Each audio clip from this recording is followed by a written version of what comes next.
I am a huge fan of the GTA franchise. It was a significant part of my childhood that became not only a time killer, but also one that would define my tastes within open world gaming and what I would expect from them over time. Ever since the release of the third installment, GTA 3, I had always waited in anticipation for the next installment, and each title generated a level of excitement that honestly a lot of other games just can't match. GTA is so hype that I even get excited at the announcement of a trailer. Case in point, GTA 6. Only one more year to wait, guys.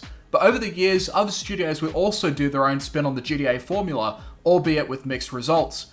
Whether it would be the lack of replayability or the gameplay loop not being as refined as something with the AAA level of quality like GTA, they would generally fall short. But very few projects I've seen have been able to encapsulate the do-whatever-you-want approach to creating an open-world experience like GTA that has a fun and dynamic sandbox that can last hours, even past its own campaign, not to mention the chaos and fun that can be had in multiplayer.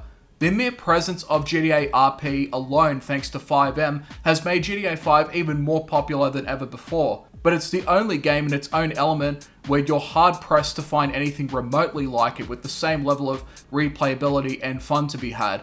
And while you have plenty of other indie or mobile open-world games like it, people are hoping for another game on PC and consoles for a GTA equivalent just like it, and one that doesn't go up its own arse like Saints Row. Well, down in Brazil, you have one in the works that's been ongoing for over 12 years, a game that needs a tremendous amount of work and support, but also has a lot of potential to be better. That is 171. 171 is a GTA-inspired project rooted in the country of Brazil, made by a small team of people that have made this their first project. Most aspiring developers would opt for a far smaller scale project, but these guys with no experience in game development and programming decided, fuck it, we're going to make our own GTA game but set in Brazil. In the culmination of trial and error, learning game dev and putting a functional open world game together with spaghetti code, 171 would come to life in a playable state back in November 2022 in alpha form. GTA's sandbox approach to letting you off the leash has always been one of the most addicting elements of that franchise, where you could just do whatever you wanted at any time. This game also takes the same idea where the moment you spawn in the world, you're left to your own devices. This is something that a lot of other open world games miss the mark on, whether it be Saints Row or Watch Dogs. There are always caveats to take in before you can do anything more. 171 gives you a map with activities to do, take your time, don't rush, do whatever you want, etc. If you've come from any GTA title, then you can assume it's the same deal here. Explore the map, rob people, shoot people, steal shit, fight cops and gangs, do jobs, tune into the local radio stations, you name it. This loop of activity would be the sort of things you would do seamlessly in GTA, and I've gotten the same feeling with this game that seems to understand that desire for freedom in open world gaming. You have on the map a number of different activities which comprise of delivery jobs, hit and run gigs, as well as stealing vehicles to take to the chop shop for a bit of cash.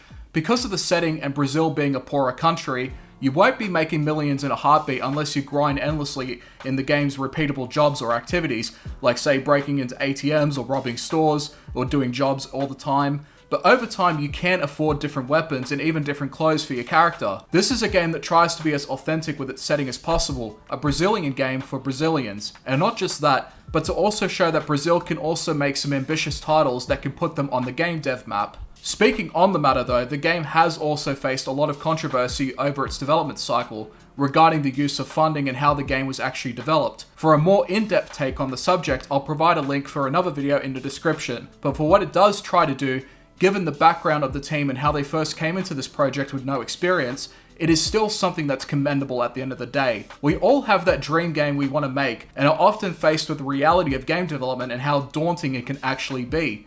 But these guys haven't given up on it. And it seems that despite the history and drama surrounding the game, it seems that they're dead set on finishing the game, whatever it may turn out to be. On another topic regarding the game, and is something that I generally appreciate about 171, is the setting itself. There aren't that many games besides Max Payne 3 that sets itself in a country like Brazil. GTA has always predominantly been set in the US, with the exception of GTA London. Having other countries be presented in not just a GTA-like experience, but also one made by its own people is something that you just don't see a lot of, and we honestly need more of it. For the crime-ridden nature of GTA, Brazil is a perfect setting in itself, where the violence and crime rates are frequent and ever present, and you as a character get to be a part of it in an open world GTA-like setting. The map itself is pretty small, but big enough to drive around in like a maniac with the cops on your tail. The driving itself is reminiscent of GTA 4's more weighted and realistic feel, and I quite like it. The shooting and the character physics is pretty janky, but the potential for more refinement is still there. It's a game that has a lot of potential. The fact that a small team has dedicated so much time to it shows that it's not just a pump and dump game like the day before.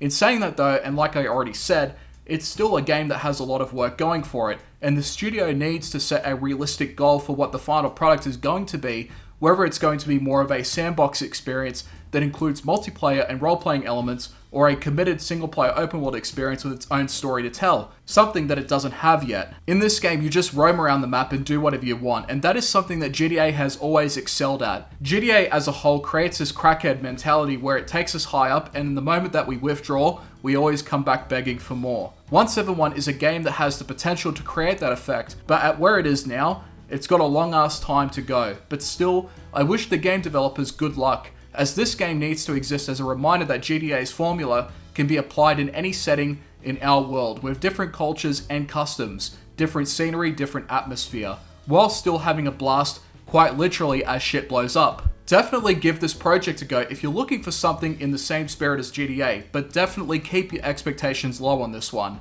It may or may not get finished, depending on how time moves forward with this one. Stay tuned and thank you for watching.